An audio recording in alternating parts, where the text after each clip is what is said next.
Hi, this is Wang, property manager of Lambros Realty. Summer is here, almost ends. We can feel the cold breeze coming in now. But during the summer, I was told quite often the spiders hanging over everywhere in the garden. So if a tenant requests to have a pest control, they were actually wondering who will be responsible. It will be, I think, the same question to landlord too. So today, let's talk about pest control in a rental house. First, this is a section listed on the condition report, which we will give to the tenants at the start of the lease. This section called health issue.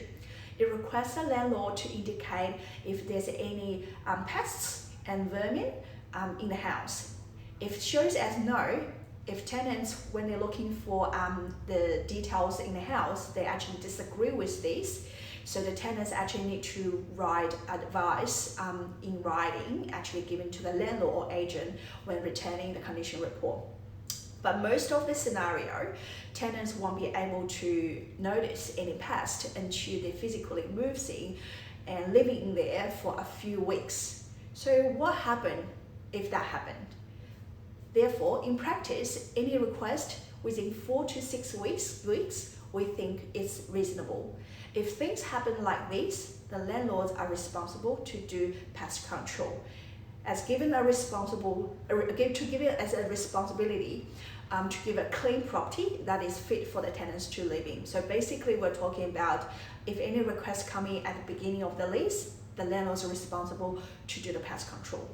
Alternatively, the landlords could choose to have the pest control down right before the tenants move in and request them to get the pest control down again when they vacate the property. Also, if the tenants are actually happy to do it annually, that would be perfect. So then this request needs to be added into the tenancy agreement as extra conditions and terms and conditions. As a loop, the next tenants won't have the problem with the pest anymore because everyone's going to do the same. Okay, in the other scenario, if no pest control is done in the past, or nothing's been done recently, tenants have moved in more than 6 weeks. So whose responsibility it will be? So we were wondering whose responsibility is tenant's cost or it's landlord's cost. Now it will be a little bit tricky now because the pest may be caused by the previous tenants, or it may be due to the current tenants' activities of lack of cleanliness. So we don't know, as there's no proof or to clarify which it is, and we don't have any records of the previous or when was the last pest control was done. So most of the time, the landlord has to take the responsibility to organize the first pest control. Okay, according to the New South Wales Fair Trading, always landlord and the tenants can get a third parties, which is New South Wales Fair Trading.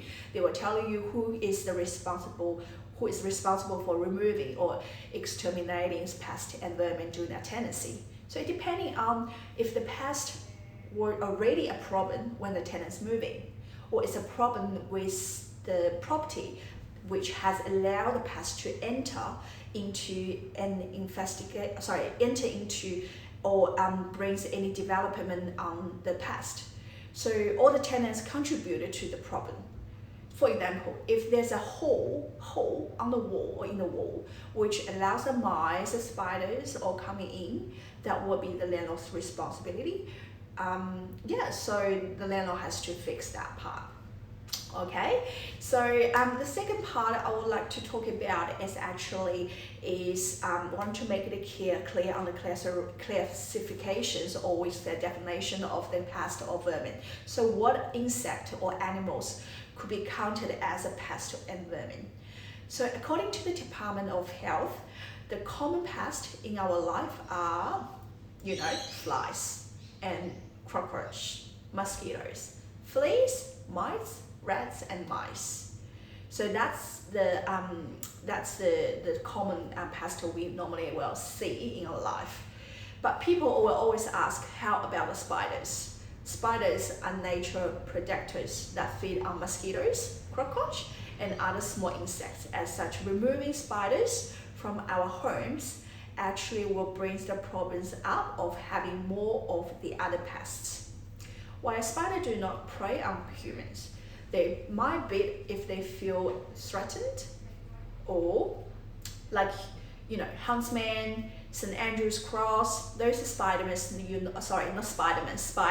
those spiders actually you always will see at your backyard. It's very common in your backyard, and sometimes it looks very scary, but they're actually not aggressive. They have no harm to the human at all. But if the tenants found redback or whitetail inside of the house, if only 1 or 2 spiders, the tenants doesn't need to be panicked. We always tell the tenant, don't need to be worried too much, don't touch it, and just get simple as that. Get a spider spray from the bunnies, spray it whenever they need. So whenever you find the spiders inside the house, just spray it. So if you find much more deadly or dangerous spiders, tenants actually could request a pest control to the agent. So landlord will pay for it because it's deadly and it's dangerous. It's actually not safe for the tenants. So alright, no matter you are tenant or landlord, if you have any questions or currently have some difficult issue to deal with, or even about this topic, if you have your own opinion, you want to talk to Ivy, talk to me about any ideas or agreement and anything you want to talk to me, just call us on 94810999, or you can visit our office at Cherrybrook Apple Tree Shops. So enjoy your day. I will see you in March.